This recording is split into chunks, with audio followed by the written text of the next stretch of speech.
અકસ્માતોનો દર ઓછો થાય અને મૃત્યુઆંક પણ ઘટે તેવા હેતુથી માર્ગ સલામતી સપ્તાહની શરૂઆત કરવામાં આવી છે। મહીસાગરના મુખ્ય મથક લુણાવાડામાં રોડ સલામતીને લઈ રેલી યોજાઈ હતી।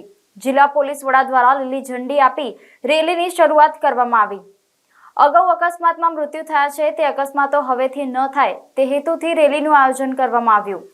મહીસાગર પોલીસ સહિત આરટીઓ કચેરીનો સ્ટાફ, ટ્રાફિક વિભાગના કર્મચારીઓ દ્વારા રેલી યોજાઈ હતી।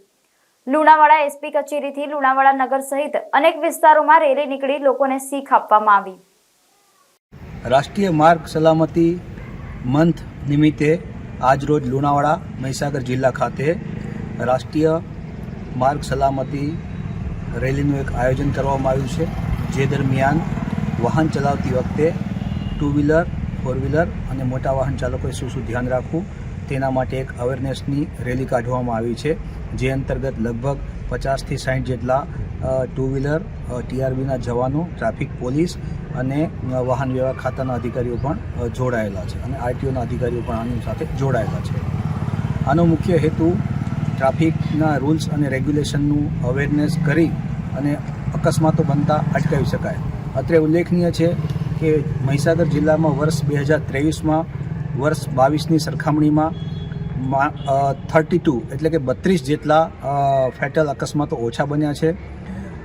એના માટે હું સમગ્ર જિલ્લા પોલીસ તંત્રએ જે મહેનત કરી છે એને આભારી રહીશ અને એમને અભિનંદન આપીશ।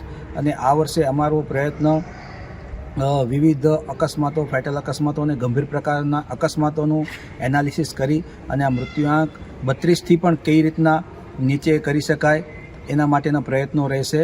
માનનીય ગૃહમંત્રીશ્રીની હર્ષ સંઘવી સાહેબ જ્યારે મહીસાગર જિલ્લાની મુલાકાતે આવેલા ત્યારે તેમણે આ બાબતે ખૂબ જ પ્રશંસા વ્યક્ત કરી હતી અને આનંદની લાગણી વ્યક્ત કરી હતી। અને આ જે અમારું અભિયાન છે કે માર્ગ અકસ્માતમાં માનવ મૃત્યુ શક્ય એટલા ઓછા થાય તે બાબતની અમારું જે એક મિશન ચાલી રહ્યું છે એને ખૂબ જ અમને સરાહના આપી હતી। Thank you.